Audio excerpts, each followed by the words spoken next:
أعوذ بالله من الشيطان الرجيم بسم الله الرحمن الرحيم.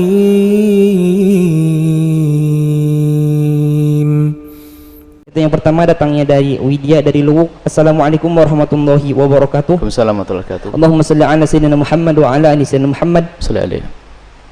Maaf jika kita wanita sedang libur atau menstruasi, apakah boleh memuaskan suami menggunakan mulut?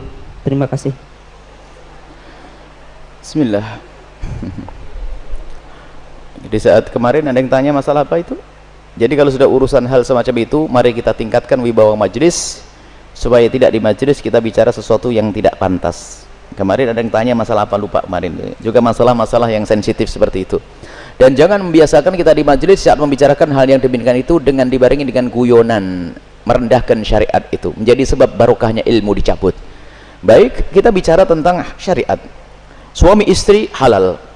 Anda boleh berbuat apa saja suami istri. Bebas. Anda bersenang-senang dengan kupingnya, dengan rambutnya, dengan apa saja boleh. Halal. Cuman yang diharamkan dalam dua keadaan. Waktu haid memasukkan ke lubang depan, memasukkan seorang suami alatnya ke lubang depan. Kemudian yang kedua yang diharamkan memasukkan ke lubang belakang, baik dalam keadaan haid atau tidak haid, hukumnya haram dan dosa besar. Ini usaha haid.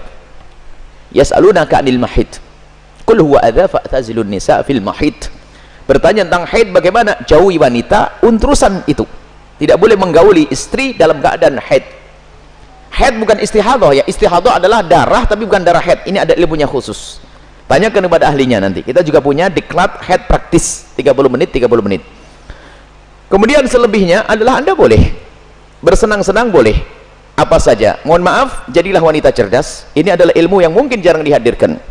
Seorang suami yang soleh mungkin, seorang suami yang soleh, dia mungkin di luar melihat sesuatu yang diharamkan, cuman dia orang menjaga diri. Astagfirullah, saya ngelihat aurat di luar.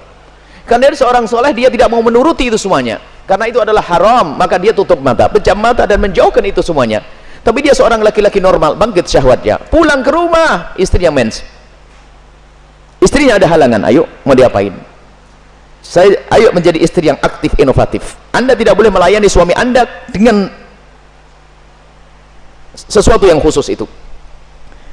Tapi Anda harus bisa senangkan suami dengan diri Anda misalnya. Mohon maaf, ini majelis mulia. Jika seorang suami mengeluarkan air mani dengan tangannya sendiri, maka dia telah melakukan kesalahan dan dosa.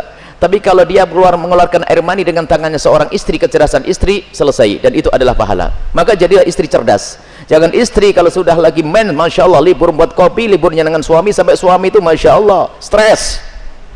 Anda bisa menyenangkan dengan diri Anda. Mohon maaf, mufakhadah di antara dua paha yang penting tidak masuk wilayah itu.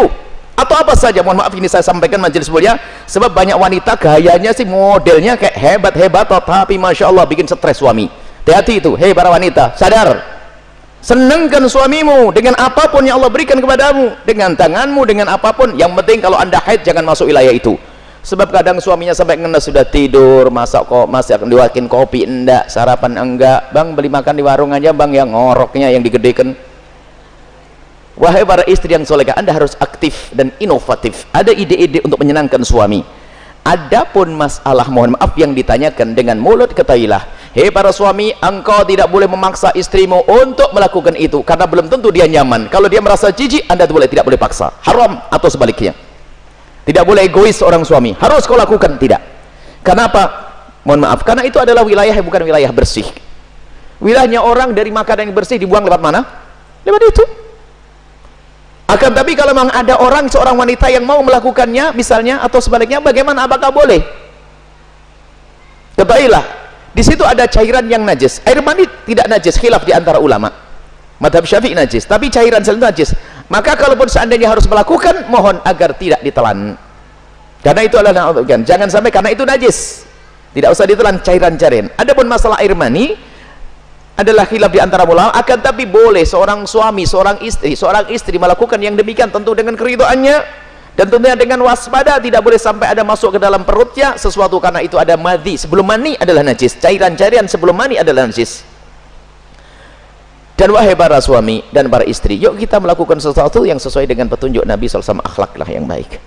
Dan kenapa biasanya ada pertanyaan demikian ini? Karena apa? Naudzubillah, ada yang ditonton yang salah, gurunya salah, dari film-film yang ngaco itu ditiru, sehingga dia bingung untuk menyelesaikan urusan pribadinya dengan cara ini, cara itu. Tidak ada cara yang lebih indah dari diajarkan Nabi. Seorang laki-laki duduk di perempatan istrinya, maksud duduk di atas perut istrinya, di atas ini, itu adalah cara yang paling bagus. Nggak usah macam-macam, petunjuk dari Nabi. Itu hanya gara-gara sering nonton film kotor, makanya banyak pertanyaan aneh. Tapi pun harus dijawab, harus dijawab, harus dijawab, selesai. Semoga Allah bisa menjadikan Anda orang yang bisa menyenangkan. Termasuk wahai para suami, mungkin ada seorang suami yang, mohon maaf, ada bermacam-macam sebab, ada ejakulasi dini dan sebagainya dan sebagainya. Tapi ketahuilah, jangan biarkan istrimu terlantar. Dia bisa senang dengan jemarimu, dengan tanganmu, dengan anda, dengan apapun, dengan cumbuanmu. Jangan sampai menjadi seorang suami egois. Dan Nabi marah. Nabi marah dengan seorang laki-laki yang mendatangi istrinya seperti binatang mendatangi betinanya. Nggak pakai muqaddimah, pakai minyak wangi dulu deh para suami, sikat gigi yang bersih, kemudian cumbu, rayu, seperti halnya engkau ingin melihat dia cantik, dia jaga, ingin melihat engkau paling tidak agak ganteng dikit deh. Kemudian lihat, seperti halnya matanya ingin melihat dirimu indah, telinganya juga ingin mendengar kalimat indah, dan juga hidungnya pun juga ingin mencium bau harum. Cobalah siap.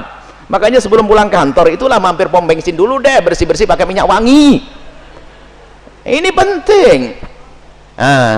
Kemudian jangan sampai, mohon maaf, Anda puas, dia tidak puas, Anda zalim. Kalaupun Anda tidak bisa memuaskan dengan itu, karena mungkin Anda punya sesuatu, sakit dan sebagainya, maka ketahuilah, istrimu adalah seorang wanita yang beriman. Dia tidak akan melakukan zina, akan tapi Anda harus bisa memuaskan dengan apapun, dengan tangan Anda dan seterusnya. Kalau dia mencari kesenangan dengan tangannya sendiri, wanita itu, dia dosa. Tapi kalau dengan tangan sang suami, tidak dosa. Mohon maaf, ini majelis mulia, dan jangan dijadikan bahan guyonan yang demikian ini. Ini adalah ilmu. Kadang-kadang begitu, suami cuek, mendatangi istrinya sudah nggak pakai muqaddimah, langsung selesai.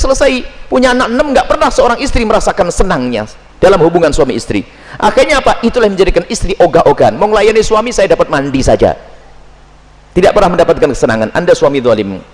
Baik, istri pun juga demikian. Selesai, aktif, inovatif, indah. Karena itu halal. Adapun yang haram tidak dibahas. Keharaman zina, hina, rendah di dunia, rendah di akhirat. Zina rendah di dunia, rendah di akhirat. Semoga Allah menjauhkan kita dari zina, mencukupkan dengan yang halal. Wallahu a'lam bishawab.